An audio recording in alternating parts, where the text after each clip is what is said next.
Assalamualaikum. Hello dan salam sejahtera. Bertemu lagi dalam channel baru aku.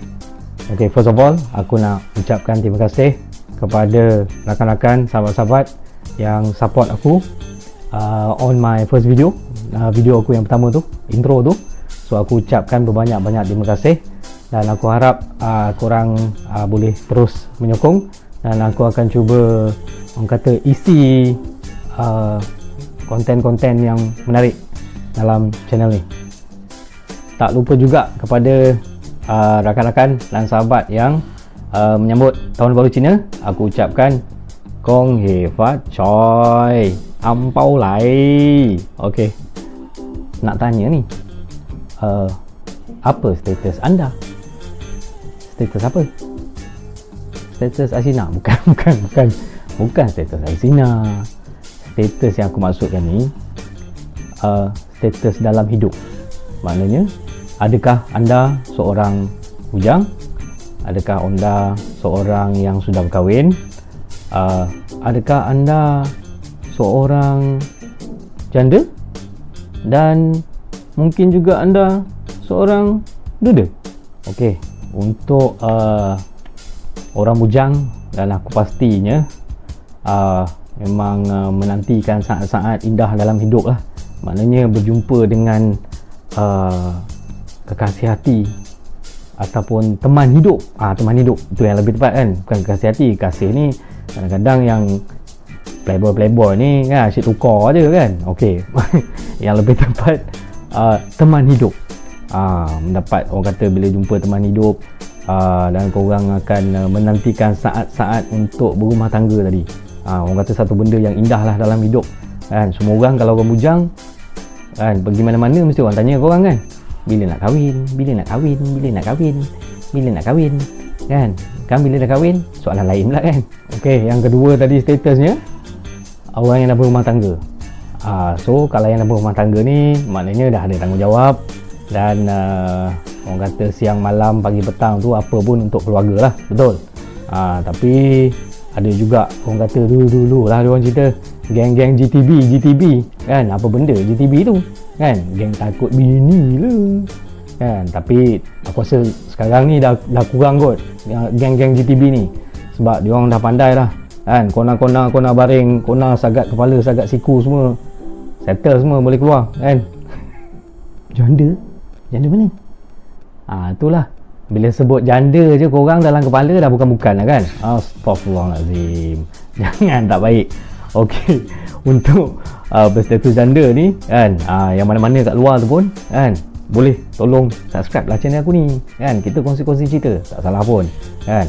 Dan aku apa orang kata, doakan korang terus tabah menghadapi perjalanan hidup ni, dan aku juga doakan korang InsyaAllah, mana tahu kan, bertemu jodoh yang lain kan. Ataupun mungkin juga ada yang jumpa sinar, bukan sinar jumpa sinar cahaya untuk berbaik balik dengan keluarga yang lama kan. Mana kita tahu, tu semua kuasa Tuhan tu kan. Okey, kepada abang-abang duda, stay strong kan.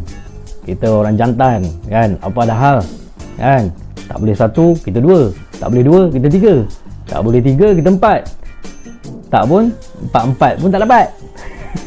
Okey, kepada abang-abang duda kan, sama juga perlu teruskan hidup InsyaAllah kan. Kalau ada rezeki, dan aku pasti buat kata orang, kita ni manusia diciptakan berpasang-pasangan. InsyaAllah, orang kata kalau ada rezeki, kita akan jumpa peneman hidup yang baru.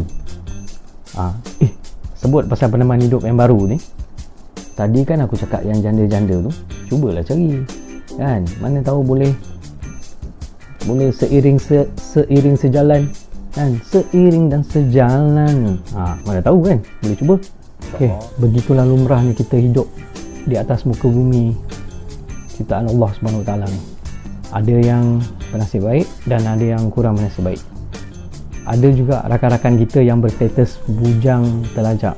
Kadang-kadang bukan sebab dia tak cari jodoh ataupun bukan dia tak mencuba, tapi macam jodoh tu tak sampai-sampai kan. Ada juga bantuan daripada ahli keluarga, tolong Canon sana Canon sini, tapi Canon tu macam tak kena kan. Bila tak kena, bila dah cuba banyak-banyak kali, dia dah jadi satu putus asa. Bila dah putus asa, dia dah macam dah malas dah. So dia nak teruskan aja kehidupan yang macam tu. So kepada abang-abang, brother-brother bujang terlajak, aku sentiasa doakan korang supaya stay strong. Itu yang penting, stay strong. Dan insyaAllah ada rezeki, ada usaha, ada jalan. Okay, actually tak kisah pun apa pun status yang kita pegang kan, asalkan kita teruskan hidup ni, kita berdoa, tawakal, usaha, insyaAllah ada jalannya. So sekian dulu daripada aku, dan sekali lagi aku nak ucapkan terima kasih kepada subscriber aku untuk video aku yang pertama tu, my intro tu. Dan aku harap korang boleh terus support aku, dan aku akan cuba perbaiki dari masa ke semasa dengan isi-isi dan konten-konten yang lebih menarik, lebih gempak, lebih dah boom. Okay, so sekian dulu daripada aku. Assalamualaikum, salam sejahtera dan peace.